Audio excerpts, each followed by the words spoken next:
Hello friends. Today we will discuss about Human Geography Class 12 Chapter 2 World Population Distribution Density and Growth. Now we will start the chapter. So first of all we will discuss about the point which we will discuss in that chapter. The point is that how many women and men a country has. यानी किसी देश में पुरुष कितने हैं, महिलाएं कितनी हैं. After that another point, how many childrens are born each year, यानी वहां पर हर साल है कितने नए बच्चों की बर्थ हो रही है, पैदा हो रहे हैं. The next point, how many people die and how, that mean death rate कितनी, कितने लोग मर रहे हैं हर साल, और उसके पीछे रीजन क्या है, नेचुरल है या फिर एक्सीडेंटल है या और कुछ रीजन है. And whether they live in A city और विलेज, दैट मीन्स कि जिस देश की हम बात कर रहे हैं वहां पर कितनी जनसंख्या गांव में रह रही है, कितनी जनसंख्या वो शहरों में रह रही है. Now next point, can they read और राइट, यानी जो जनसंख्या रह रही है किसी देश में, कंट्री में, वो कितने लिटरेट है, कितने इलिटरेट है. यानी 100 लोगों में से सपोज कीजिए 70 लोग हैं वो लिटरेट हैं, तो there will be 70 literacy rate, और 30 है वो क्या होगा, इलिटरेट. तो हम discuss. And another point, watt work do they do, that means कि वहाँ के लोग किस टाइप की एक्टिविटीज में वर्क करते हैं. जैसे लाइक प्राइमरी में agriculture, farming, mining, forestry, fishing. Secondary industries में वर्क में काम करते हैं या सर्विस सेक्टर में. So different type working according to different population of the country. Now we will discuss about the population growth rate of the world, कि हमारे world की जो ग्रोथ रेट है वो 2017 से 2020 तक वो डिक्रीज हुई है, कम हुई है.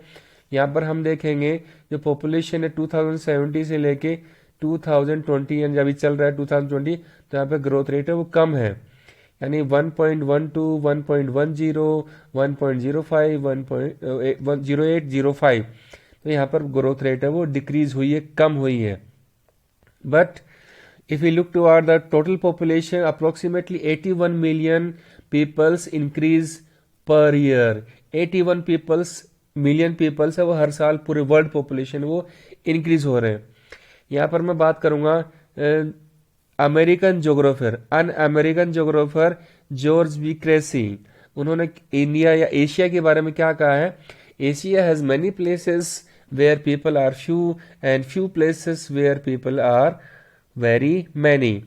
यानी एशिया में कुछ एरिया ऐसे जहां पर बहुत कम जनसंख्या है और कुछ एरिया ऐसे है जहां पर बहुत ज्यादा जनसंख्या है. तो इस चीज को लेकर क्वेश्चन पुट अप किया जा सकता है, एक्सप्लेन अबाउट दैट सेंटेंस. तो यहाँ पर पॉपुलेशन कम और ज्यादा कहाँ, इनके फैक्टर्स के बारे में बताना पड़ सकता है.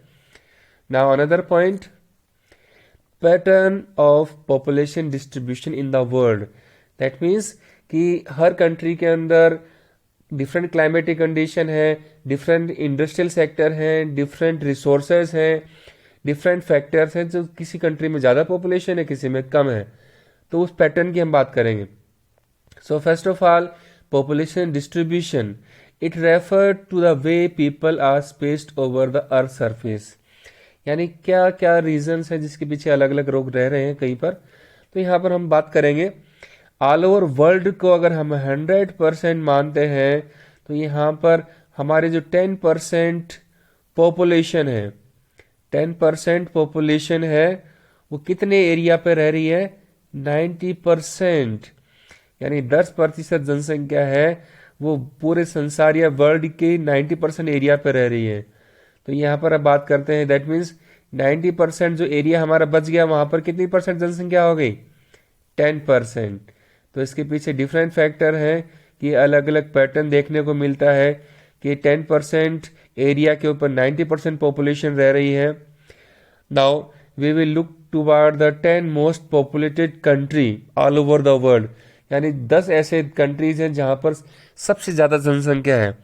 उनमें अगर हम बात करते हैं, हमारे जो एशिया के अंदर 6 कंट्रीज हैं, जो टोटल वर्ल्ड पॉपुलेशन, जो टॉप वर्ल्ड पॉपुलेटेड कंट्रीज हैं उनमें 6 है. वो किस में है, एशिया में. इसमें आपका चाइना है, इंडिया है, इंडोनेशिया है, पाकिस्तान है, बांग्लादेश है, रशिया है. तो ये सारी एशियन कंट्रीज हैं जो कि टॉप 10 पॉपुलेटेड कंट्री है ऑल ओवर वर्ल्ड में. नाउ डेंसिटी ऑफ पॉपुलेशन, ये डेफिनेशन आपको डेफिनेटली आती होगी. फिर मैं बताना चाहूँगा the ratio between the number of people to the size of land, that means the number of people per square kilometre area, number of people per square kilometre, यानी 1 kilometre square area के अंदर कितने लोग रह रहे हैं, तो वो उसको हम क्या बोलेंगे, डेंसिटी। सपोज पर स्क्वायर किलोमीटर एरिया में यहाँ पर 1000 लोग हैं, तो ये हमारा क्या हो गया 1000 डेंसिटी। अब यहाँ पर नीचे फार्मूला आप देख लीजिएगा कि पॉपुलेशन कितनी है और एरिया कितना, उसको डिवीजन करेंगे, डिवाइड करेंगे, तो क्या आ जाएगा हमारा density of population. Now another point, factor influencing the distribution of population. Now there is a 3 broad category, ये 3 नंबर में क्वेश्चन आ सकता है फैक्टर्स को लेके, या 5 नंबर में भी आ सकता है ये, तो ये याद रखिएगा। तो यहाँ पर फैक्टर की बात, geographical factor, economic factor, social and cultural factor, तो इनको एक्सप्लेन करके हम डिस्कस करेंगे यहाँ पर। First of all geographical factor, तो geographical factor divide into 4 category, 4 division. The first of all availability of water, यानी जहाँ पर पानी होना चाहिए, पानी की रिक्वायरमेंट जरूरी है। It requirement for drinking, bathing, cooking, kettles यानी जानवरों के लिए, crops, industry and navigation. So the use of water necessary required for human being and another life, animals, plants. Second thing, landforms, that means mountain, plateau, plain. So the plain area is the more suitable area for the concentration of high density. That is, the reason is that it is suitable for the production of crops, to build roads and industries. यानी construction करना easy होता है compared to mountain and plateau and desert area. So therefore the plain area is a high concentration, high density populated area. Third point, climate area, good climate area, that means the extremely hot and extremely cold climate area not suitable for human being. That means there is no more seasonal variation in the climatic condition, ना ज़्यादा गर्म है ना ज़्यादा ठंडा है, तो उस टाइप के एरिया में लोग रहना पसंद करेंगे। The fourth factor is soil. Soil is most important factor for the growth of agriculture, farming, plants, forest. So यहाँ पर खेती के लिए अगर अच्छी उपजाऊ फर्टाइल सॉइल होगी तो वहाँ पे अच्छी खेती होगी, खाना अवेलेबल होगा, और खाना अवेलेबल होगा दैट मीन्स पॉपुलेशन भी वहाँ पर ज़्यादा होगी। Now another factor, economic factor. Economic factor divide into 3 category, minerals, industrialisation, urbanisation या urbanisation cities. So minerals, there is different minerals all over the world, gold, aluminium, platinum, copper, petroleum, and different type of precious minerals available and distributed all over the world in different parts. यानी सभी का concentration एक जगह पर नहीं है। तो यहाँ पर हम बात करते हैं अगर सऊदी अरब की, तो सऊदी अरब में गर्म क्लाइमेट है, हॉट क्लाइमेटिक कंडीशन है, but there is a concentration of population due to availability of petroleum. अगर ऑस्ट्रेलिया की बात करें तो ऑस्ट्रेलिया में डेजर्ट एरिया, वहां पर गोल्ड माइनिंग की जाती है, गोल्ड अवेलेबिलिटी, तो पॉपुलेशन वहां पर ज्यादा है। नाउ अनदर थिंग, उससे पहले हम मिनरल्स की बात करें तो यहाँ पर लेबर की रिक्वायरमेंट होगी, वहां पर लोगों का कंसंट्रेशन होगा, एम्प्लॉयमेंट की ज्यादा जरूरत होगी, तो ऑटोमेटिकली वहां पर पॉपुलेशन ज्यादा होगी। नाउ इंडस्ट्रियलाइजेशन, जहां पर फैक्ट्री होगी, इंडस्ट्री होगी, वहां पर जॉब अपॉर्चुनिटीज होंगी, और उसी के साथ में बाकी चीजें भी ऑटोमेटिक डेवलप होंगी, जैसे like transportation, shopkeeper, bank, doctor, teacher and other service. So there is a new job opportunity for the people. So that's why peoples move toward industrialization. Now third point, urbanization. In the urban area there is a more and more facilities for people, just like a good medical facility, good education, good communication, good transportation, and different type of facilities for entertainment also. So that thing attraction toward the city for the people from rural area to urban area. Now the third point, social and cultural factor. तो ये इसके अंदर हम बात करते हैं cultural significance and religious all over the world and different places, just like if we example Katra, in Jammu Kashmir there is Katra, Vaishno Devi, Dwarka, Somnath, Kedarnath, different holy places, and due to the religious and cultural significance there is a population concentration, यानी वहाँ पर ज़्यादा लोग रहते हैं। और कुछ जगह पर पॉपुलेशन को गवर्नमेंट भी फोर्स करती है कि आप वहाँ पर निकल जाएं। तो ये यहाँ पर हम सोशल कल्चरल फैक्टर की बात कर रहे थे। Now another point, some basic concept of population geography. तो यहाँ पर अगर बात करते हैं ग्रोथ ऑफ पॉपुलेशन, तो मैं बताना चाहूँगा कि जो ग्रोथ है हमेशा परसेंटेज में इसको डिस्क्राइब किया जाता है।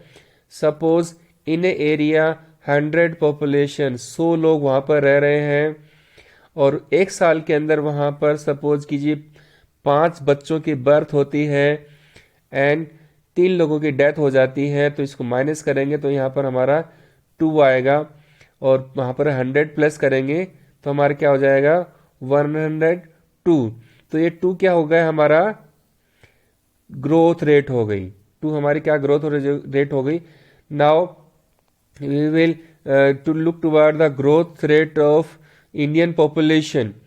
If you look toward 2001 census, 2001 की जनगणना में हम देखते हैं कि 102.70 करोड़ पॉपुलेशन थी, जो 2011 में इंक्रीज होके 121 करोड़ 0.2 करोड़ हो गई। अगर इनका डिफरेंस देखते हैं approximately 18.15 crore after 10 year, that is a growth rate between 2 point of time. तो यहाँ पे 2 पॉइंट ऑफ टाइम जरूर लिखना जरूरी है इसके अंदर, बिटवीन 2 पॉइंट ऑफ टाइम। यहाँ 2 पॉइंट ऑफ टाइम है 2001 एंड 2011। तो यहाँ पे इनका जो डिफरेंस होगा वो हमारी क्या होगी ग्रोथ रेट। और ग्रोथ रेट हमेशा किस में होती है परसेंटेज में। Now we will discuss about the natural growth of population. तो अब नेचुरल ग्रोथ की अगर हम बात करते हैं, it is the difference between birth and death in a particular area, यानी किसी भी स्टेट में, रीजन में, डिस्ट्रिक्ट में, कंट्री के अंदर वहां पर कितनी बर्थ हुई है, कितनी डेथ हुई है, तो उसको अगर हम माइनस करेंगे तो यहाँ पर क्या निकल के आएगा आपका नेचुरल ग्रोथ, यानी बर्थ में से माइनस करेंगे हम डेथ को। फिर हम बात करते हैं actual growth of population. Actual growth की हम बात करते हैं जिसमें कि बर्थ और डेथ को माइनस करते हैं, प्लस इन माइग्रेशन, यानी उस एरिया में कितने लोग बाहर से आए हैं और कितने लोग वहां पर बाहर की तरफ गए हैं, माइग्रेशन हुआ है। So that data recognise to find out actual growth of population. Now another point, the positive growth of population and negative. अब positive growth of population किसे बोलेंगे? The thing is that the birth rate is more than the death, यानी birth है पैदा होने वालों की जनसंख्या ज्यादा है। दैट मीन्स यहाँ पर बर्थ ज्यादा है। सपोज कीजिए वहां पर आपके जो मरने वालों की जो डेथ है, सपोज कीजिए यहाँ पर ओनली 10 है विद इन 1 ईयर, तो यहाँ पर कितना हो जाएगा प्लस में कितना हो जाएगा 20। तो ये आपका 20 है, वो ग्रोथ रेट होगी जो कि क्या है पॉजिटिव है। फिर नेगेटिव की बात करें, जस्ट इसका अपोजिट है। तो यहाँ पर क्या है the population decrease between 2 point of time, यानी within 10 year the point of, यानी इसमें क्या होता है when the birth rate fell below the death rate, यानी जितनी डेथ हो रही है उससे कम है। सपोज कीजिए यहाँ पर बात करते हैं बर्थ की, डेथ की बात करते हैं या बर्थ की बात करते हैं। सबसे पहले सपोज बर्थ है वो कितनी है 10 है और 20 की डेथ हो गई, 30 की डेथ हो गई, तो यहाँ पर कितना निकल के आएगा -20। तो ये क्या हो गया हमारा negative growth rate. Now components of population change, यानी किसी भी स्टेट एरिया रीजन की जनसंख्या बदल जाती है, उसके क्या कंपोनेंट है। So that is birth, death and migration. ये 3 नंबर में 3 मार्क्स में पूछा जा सकता है ये क्वेश्चन, 3 मार्क्स के अंदर। Birth death is the 3 component behind the population change, जनसंख्या बदल जाती है। अब उसके पीछे क्या रीजन देखिए। कंपोनेंट ऑफ पॉपुलेशन चेंज को हम समझेंगे यहाँ पर। First of all the crude birth rate, CBR, इसको शॉर्ट में CBR बोलते हैं। It means the number of live birth, यहाँ पे लाइव बर्थ जिंदा बच्चों की जनसंख्या इन ए ईयर, एक साल में कितने बच्चे पैदा हो रहे हैं किसी पर्टिकुलर एरिया के अंदर, उसको हम बोलते हैं CBR। अब इसका फार्मूला देखिएगा आप, CBR is equal to BI upon P multiply by 1000। तो यहाँ पे BI से मतलब है लाइव बर्थ, और यहाँ पे P का मतलब है mid year population of area, उस एरिया की जो, सपोज कीजिए आफ्टर उसी एक साल के अंदर किसी भी पॉइंट ऑफ टाइम को बात करते हैं मिडिल टाइम की, तो वहाँ पॉपुलेशन कितनी थी, तो उससे हमारा क्या निकल के आएगा, crude birth rate. Now crude death rate CDR, that also same thing, but ये नेगेटिव, इसका अपोजिट है। इसमें हम बात करेंगे the number of death in a particular area पर 1000 पॉपुलेशन, यानी 1000 जनसंख्या के ऊपर कितने लोगों की डेथ हो रही है एक साल के अंदर, तो वो हमारा क्या हो जाएगा, CDR। तो ये हमारा फार्मूला है, CDR is equal to death upon P multiply by 1000। तो यहाँ पे 1000 पॉपुलेशन के ऊपर कितने लोगों की डेथ हो रही है, और 1000 पॉपुलेशन में कितनों की बर्थ हो रही है, तो इसको हम क्रूड डेथ और क्रूड बर्थ रेट बोलेंगे। Another point, migration. तो यहाँ पे माइग्रेशन की बात करते हैं, when people move from one place to another place, the place they move from is called the place of origin. यानी आप यहाँ से ए पॉइंट से जा रहे हो दूसरी जगह पर, तो ये ए तो क्या हो गया आपका प्लेस ऑफ ओरिजिन, और यहाँ पर अगर बी है जहां पर जा रहे हो, तो वो आपका क्या हो गया, डेस्टिनेशन, प्लेस ऑफ डेस्टिनेशन। तो जहां से आप जा रहे हो वहां की पॉपुलेशन डिक्रीज होगी, और जहां पर आप जा रहे हो डेस्टिनेशन, वहां की पॉपुलेशन इंक्रीज होगी। Now type of migration, so there is a 3 category, 3 marks में आ सकता है ये, परमानेंट, टेम्परेरी एंड सीजनल। यानी जब हम किसी जगह पर जाके परमानेंट बस जाते हैं, वहां से कभी वापस नहीं जाएंगे, तो आपका परमानेंट हो गया। टेम्परेरी, सपोज आपकी नौकरी है, जॉब है, कुछ टाइम के लिए वहां पर रहना पड़ेगा किसी कंट्री में बाहर, तो वो आपका क्या हो गया, temporary. The third is seasonal, जैसे कि आपका विंटर है, समर है।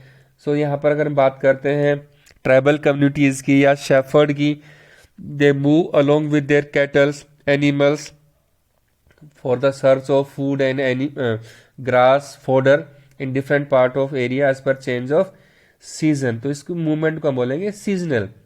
अब यहाँ पर इसको और हम ब्रॉड करेंगे, तो यहाँ पर जो मूवमेंट होता है रूरल टू रूरल, एक गांव से दूसरे गांव में, रूरल टू अर्बन, गांव से शहर, अर्बन टू अर्बन, शहर से शहर, अर्बन टू रूरल, यानी शहर से गांव।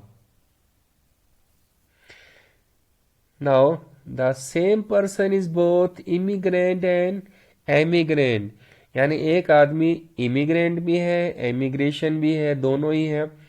दैट मीन्स आप यहां से किसी दूसरी जगह पर जा रहे हो, तो आपको यहाँ के लोग, यानी आप ए प्लेस से बी प्लेस पे जा रहे हो, आप यहां चले गए, तो ए प्लेस वाले लोग आपको क्या बोलेंगे, immigration.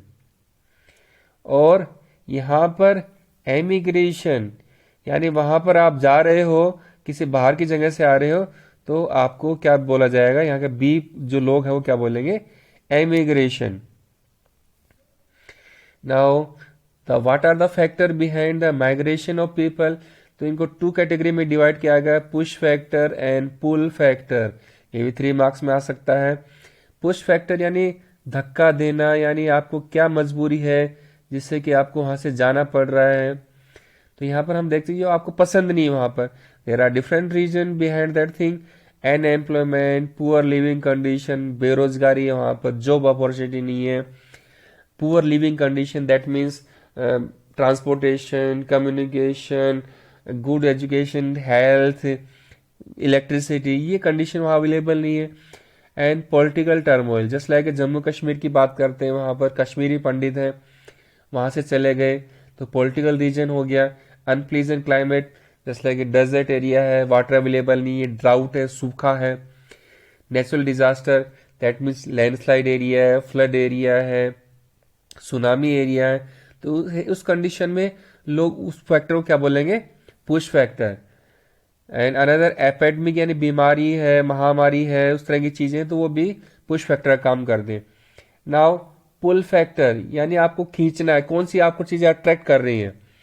The thing is that more attractive that means better job opportunity, वहां पर आपको नौकरी मिल रही है, जॉब मिल रहा है, पैसा मिल रहा है, and there is a good living condition, just like a transportation, health, education, entertainment, and peace, safety, security, and living stability. So lots of and good climatic condition also. So that is the pull factor, यानी आपको खींच रहे हैं. तो आज के लिए इतना ही. Thank you. धन्यवाद.